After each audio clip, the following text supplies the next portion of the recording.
লোকে বলে একটা পুরুষ মানুষের অক্সিজেন নাকি তার মানিব্যাগ, অর্থাৎ মানিব্যাগের ভেতরের টাকা।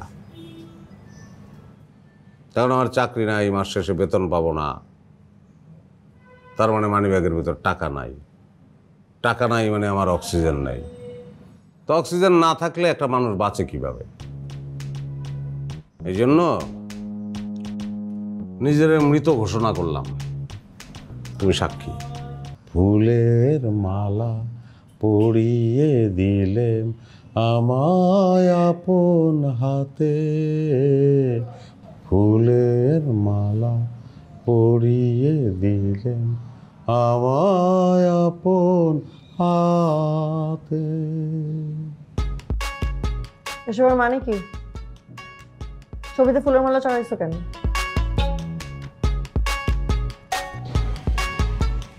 সুন্দর লাগতেছে না? যেটা জিজ্ঞেস করছিস সেটার উত্তর দাও।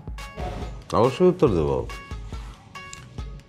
সিনেমায় দেখছি মানুষ মারা গেলে এরকম ছবিতে ফুলের মালা দেয়। আইডিয়াটা খুব ভালো লাগছিল আমার, সেই কারণেই ফুলের মালা চড়াইছি। এখন তুমি উত্তর দাও, সুন্দর লাগতেছে কিনা। সেটা বুঝলাম, কিন্তু সিনেমার সাথে তোমার তো কোনো মিল নাই। সিনেমায় যারা মারা যায় তাদের ছবিতে ফুলের মালা চড়ায়, তুমি তো মারা যাও নাই। শারমিন, আমি মারা গেছি, আমি 3-3 বার মারা গেছি। বুঝতে পারতেছো না? তোমার সামনে বসে যে কথা বলতেছে সে ইউনুস না, তোমার সামনে বসা ওই 3টাই ইউনুসের প্রেতাত্মা। এই কারণেই মৃত ইউনুসদের ফটোতে আমি মালা পরাই দিচ্ছি। তোমার সব কথাবার্তা না মাথায় ঢুকতেছে না। তোমার এই পাগলামির আসল কারণ কি বলবা? অবশ্যই বলবো, বলবো না কেন? শোনো, ফুটবলাররা গোল করে না, হ্যাটট্রিক করে না, পরপর 3টা গোল দিয়ে দেয়। যেমন ধরো মেসি, সেরকম তো বহুবার হ্যাটট্রিক করছে। আমিও সেরকম হ্যাটট্রিক করছি। এই বছরে এই নিয়ে 3বার আমার চাকরি গেল, চাকরি হারাইছি। তুমি আবার চাকরি হারাইছো? হ্যাঁ, আবারও চাকরি হারাইছি।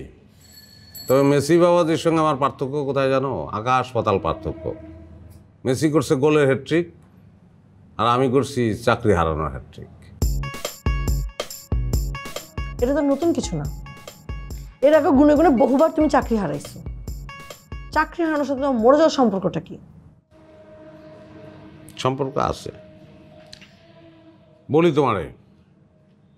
তোমারে বলি নাই এমন কোনো কথা তো নাই। আমি কি জানি?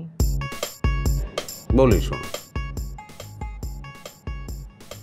লোকে বলে একটা পুরুষ মানুষের অক্সিজেন নাকি তার মানিব্যাগ, অর্থাৎ মানিব্যাগের ভেতরের টাকা। কারণ আমার চাকরি নাই, মাস শেষে বেতন পাবো না, তার মানে মানিব্যাগের ভেতর টাকা নাই। টাকা নাই মানে আমার অক্সিজেন নাই। তো অক্সিজেন না থাকলে একটা মানুষ বাঁচে কিভাবে? এই জন্য নিজের মৃত ঘোষণা করলাম, তুমি সাক্ষী। তোমার সব ফালতু কথা বন্ধ করবা? চাকরিটা গেল কিভাবে? চাকরিটা চলে গেছে আগের মতোই, এক্সেপশনাল কিছু না, খুব সহজে চলে গেছে, স্মুথলি।